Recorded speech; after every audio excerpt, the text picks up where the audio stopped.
دویروژا پیروز دا نوزدمین سالوگرا پارتیا شهیدان پارتیا یکیتیا دموکراتیک پیدا دسری دا لمیماری آزادی لربر انسان لربر مروفاهی ربر آپو پیروز دکن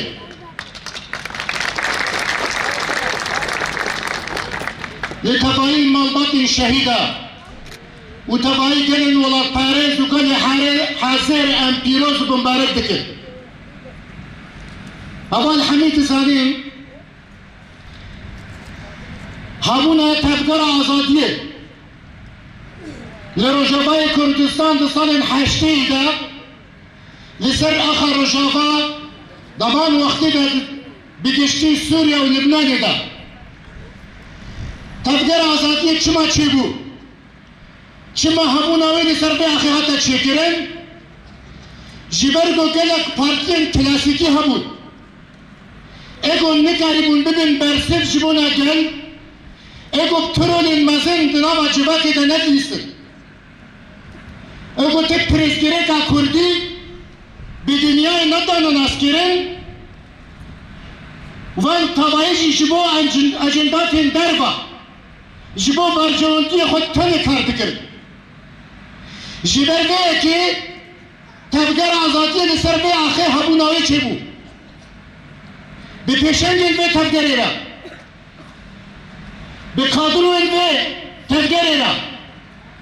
به هزاران کسایت به هزاران جگل ما کمبونکی در دورا به تبگره حتی چه کرن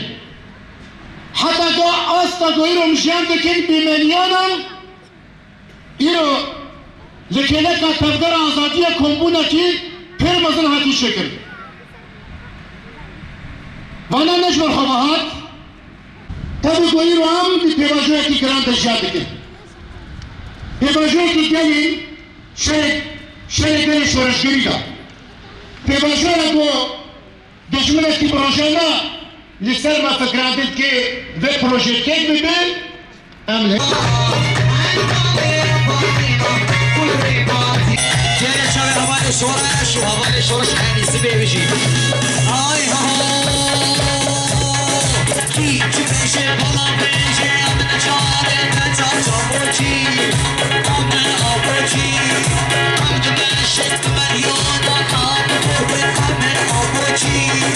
امن آبوچی کی چی بیشه بالا بیشه امن چاره تتا چابوچی امن آبوچی امن بشت حسا امن بوی امن آبوچی بیشی کردستان سرحال بوزان هر دیشی آمان هر چیزی را بوزان ایوه چمگه باشی